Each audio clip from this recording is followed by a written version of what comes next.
Where do people get taken advantage of in real estate from a contractor's perspective? So my wife's a real estate broker. My mom was into real estate her entire life. I grew up with parents who had rental properties. Even my dad was a broker. I obviously work in plumbing, heating, air conditioning, and electrical. We're general contractors, everything else. So I get asked all the time what to look for in a property you're gonna flip, property that you're going to rent out. And I had such an interesting experience today, I figured I would share it and we'd kind of go through it. So my wife told me about a house. It's this one, rather cute little house close to my shop. It's gonna be seller finance. They're asking full market value, but the rate is 3.99%. With where rates are, that can be very, very appealing for a lot of people because the lower interest rate can be nice. But it's a 1940s house. So you can kind of look at it, see what's going on. You can see that this fence is actually falling over. Hilariously, it's falling into a chain link fence that's back here. The backyard has some landscaping issues, all of that type of stuff. But as you walk through the house, they updated it the way most people update their homes, where they fixed everything you can visually see. So the kitchen looks nice, the flooring looks nice, the walls are painted, all of that stuff's great.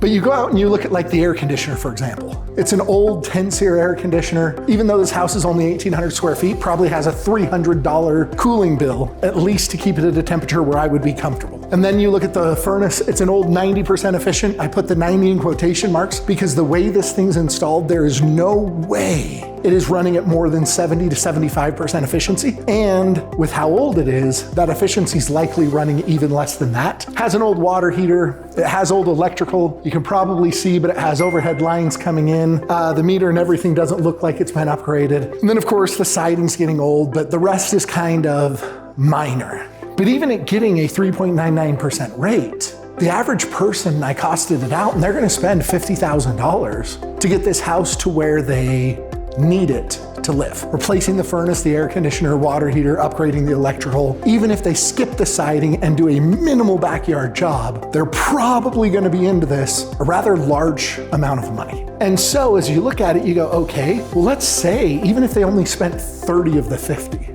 that extra 30,000, where are they getting the money from? Probably putting on it on a credit card. Maybe they used a company like ours that gives 15 months no interest, stuff like that. But odds are that's gonna end up costing them a lot of money and potentially even empty their savings. So how good is that 3.99% rate? Because ironically, this is a small and inexpensive enough house that if you were to calculate out at the higher rate and getting a lower price on the house so that you can take care of all these things before you move in and what your additional utilities are, you actually end up paying the exact same amount. So a lot of people get suckered in because of this great rate. And it was hilarious to listen to my wife's conversation with them because my wife explained, I'm an agent, here's my thoughts. You're asking full market value. There's obviously some repairs needed. And the guy that was showing the house explained that because of the interest rate, they've had so many people look at this house that they probably aren't going to be willing to negotiate, but they'll call us if they don't get any offers tomorrow and let us know that, hey, we are willing to negotiate. What price are you looking at? All of that type of stuff. And it's very intriguing because so often people are looking at the granite countertops, but the granite countertops don't come with monthly bills.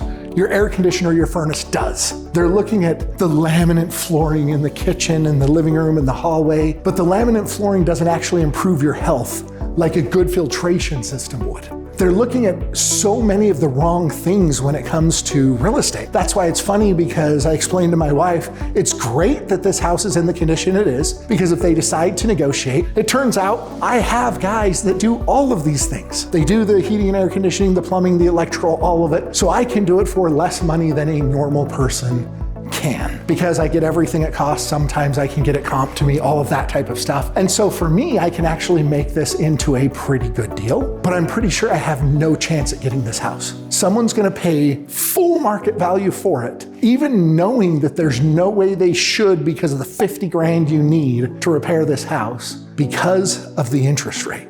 When you think back to the 08-09 crash, how many people bought a 4,000 square foot house and it was their utilities that caused them to go into foreclosure? It was their utilities that helped cause this crash because they had two systems, they had a $500 a month bill, they didn't even know what to do. One of my best friends in the world, he has an air conditioner sitting on the outside of his house, but he runs a swamp cooler because he says he can't afford to cool his 4,200 square foot house because it's just too expensive. But he has an old, inefficient air conditioner. I've walked him through this before, how much money that he would save by putting in the correct unit. And it becomes almost laughable because when you look at opportunities like this, it's a cute house. I mean, granted, no garage, anything like that. The lot isn't overly huge, but it is a cute little house. But its guts, the plumbing, the heating, the air conditioning, the electrical, are all things that would take for me and make that 3.99% rate look like it's not even remotely appealing enough for me to come anywhere near paying full market value. And as you're looking at a house or thinking of your own house and what upgrades you should prioritize the things that are going to pay you back. Your granite countertop's never going to pay you back. A high efficiency hybrid system will. Those are the type of things you need to be looking at.